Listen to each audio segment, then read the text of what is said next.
What's happening, folks? Back with another reaction, back with some more Morrissey, and we're returning to Kill Uncle 1991. Thank you as always to Seb. And the next track is the somewhat amusingly titled Driving Your Girlfriend Home, which suggests the presence of three people, of course, but I feel like it could go different ways. Of course, there is the more salacious interpretation, the idea that the narrator is going home for the night with someone else's girlfriend, perhaps for some amorous activity. It could, of course, be more situational. Maybe the boyfriend got drunk or is away or is doing something that is, at the very least, not attentive to the girlfriend, but maybe even disregarding the girlfriend.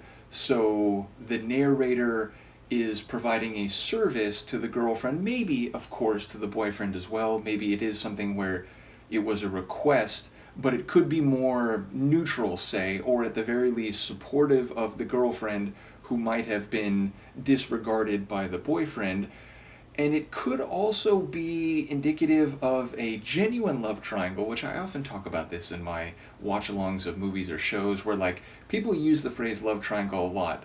But I think what they really mean is a V, where two people both like the same third person, and there's a question of what is the affection or interest of that third person one way or another, or do they kind of like both of the people, and it gets very complicated. But to me, a love triangle is only actually a triangle if A likes B, B likes C, and C likes A, which suggests, or which would necessitate, a non-binary member, at least for one of the people in the triangle. So there is a possible interpretation here where the narrator is fond of the guy. Now, in this case, I'm assuming that the person involved with the girlfriend of the title is male, but of course they could also be female. But yes, if I'm thinking of this third possibility right, the narrator could be interested in a guy, but he is, for all intents and purposes, straight and is involved with a woman, and so he's doing a favor to the guy that he actually has feelings for, but is sort of always on the outside looking in. There's like, a glass, a window between him and the other guy. So yes, I feel like any of those could be possible. I feel like none of those might be relevant. Let's see what I can pick up on a listen. This is Morrissey. The track is Driving Your Girlfriend Home, and it's from his 1991 album Kill Uncle.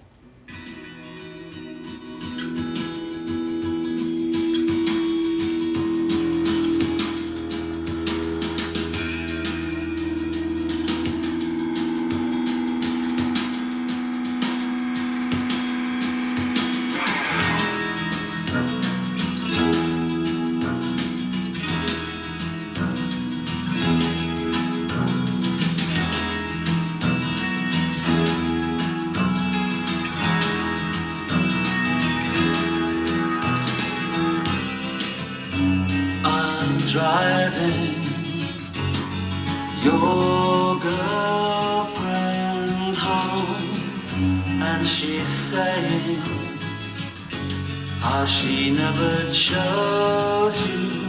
Turn left, she says, I turn left, and she says, so how did I end up so deeply involved in the very existence I planned on avoiding, and I can't answer.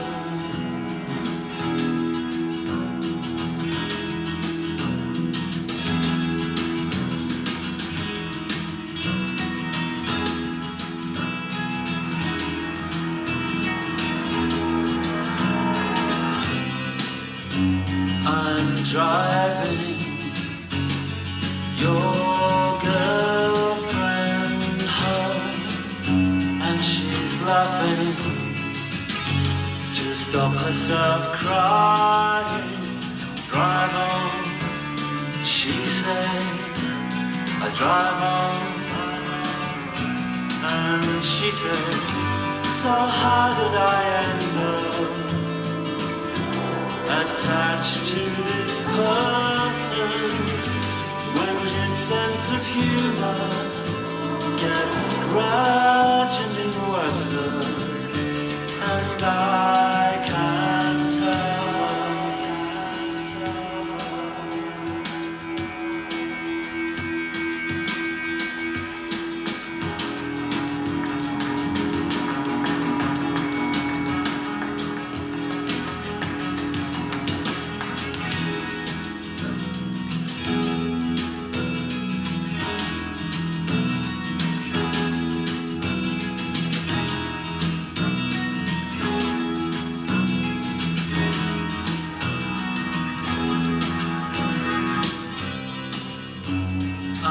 parking outside her home, and we're shaking hands good night so politely.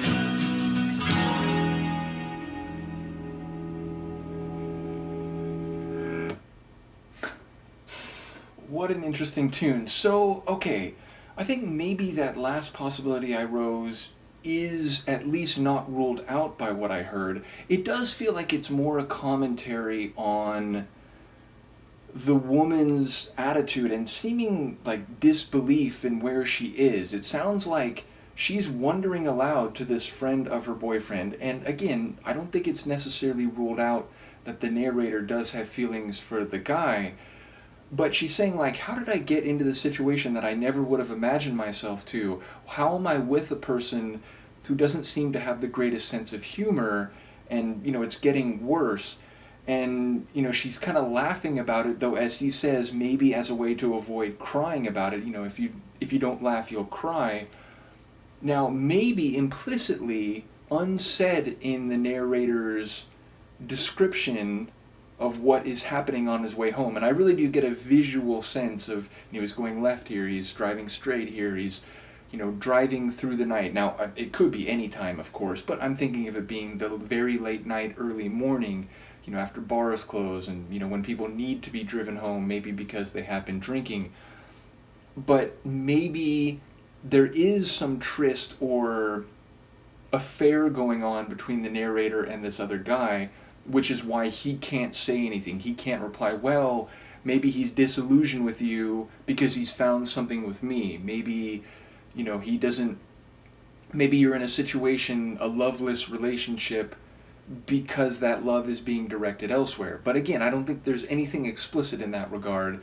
So yeah, again, I feel like you could take the line some different way. It certainly sounds like the girlfriend in question is wondering why she's in the situation she is, thinking that, if you had told her in advance, you'd be in this relationship where you don't really connect with the guy, or there's a lack of rapport or sense of humor between the two of you, and you actually feel like crying to the point where you're laughing sort of incredulously.